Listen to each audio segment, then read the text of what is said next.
طبرانی او صاحب د کنز العمال د حضرت عبدالله ابن عمر رضی الله تعالی عنهما یو مرفوع حدیث را نقل کړی. هغه فرمایي عن ابن عمر مرفوعا قال رسول الله صلى الله عليه وسلم ليس للنساء نصيب في الخروج إلا مضطرة وليس لهن نصيب في الطرق إلا الحواشي.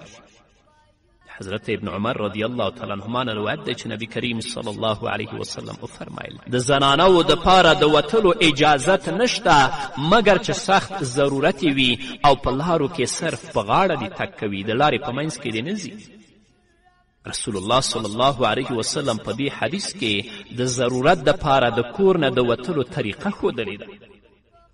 خورې چې د ضرورت د وجې نه ته د خپل کور نه وځې نو د لارې په منځ کې مه ځه، ځکه چې د لارې په منځ کې په عام طور سره تیزې سورلۍ او سړي روان وي نو د سړو سره به د اختلاط نه ته بچ شي که د لارې په ګوشه کې لاړه شي. نو ای زما میندو او زما خویندو، اول خبره خو دا ده چې بغیر د ضرورت نه بازارونو کې او سړکونو کې مه ګرځئ. د زړه مشغولولو او خیال بدلولو دپاره یوې نیکې ښځې ته لاړ شئ چې د هغې نه دین یاد کړئ. که د ډیر سخت ضرورت د وجې نه بازار او سړک ته وځئ نو په غاړه غاړه تګ کوئ، خپل شرافت او حیا باقي وساتئ. په دې کې عافیت او ثواب دی، د دې په بدله کې به الله رب العزت تاسو ته جنت درکوي.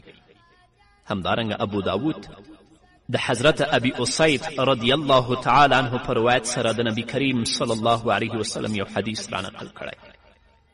عن أبي أسيد رضي الله تعالى عنه قال قال رسول الله صلى الله عليه وسلم وهو خارج من المسجد وقد اختلط الرجال مع النساء في الطريق فقال استاخرنا فليس لكن أن تحققن الطريق عليكن بحافات الطريق. حضرت ابو سید رضی الله تعالی عنه فرمای چې نبی کریم صلی الله علیه وسلم د جماعت نه بهر تشریف فرماو. سړی او ښځې یو بل سره په لار باندې مخلوط ولیدل نو نبی کریم صلی الله علیه وسلم وفرمایل دا ښځې د شاته شي، تاسو ته د لارې په منځ کې د تللو اجازت نشته، په تاسو لازم دی چې د لارې په غاړه ځئ. نو د نبی کریم صلی الله علیه وسلم د دې وینا نه پس ښځې به دیوال پورې بلکل پیوستللې، د دیوال په بیخونو کې به ښځې روانې وي.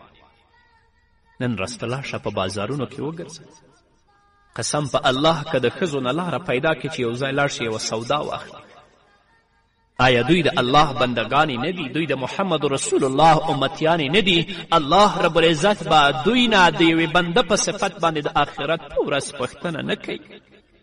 نه خویندو، د الله نه وویرېږئ، د الله د حکمونو او د الله رب العزت د اوامرو پابند شئ تر څو الله رب العزت تاسو ته بخښنه وکړي.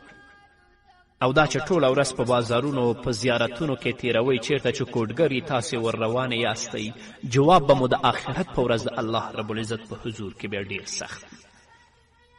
همدارنګه صاحب د ترغیب و ترهیب د ام المؤمنین حضرت عایشې صدیقې رضی الله تعالی عنها په روایت سره د محمد رسول الله یو حدیث را نقل کړی.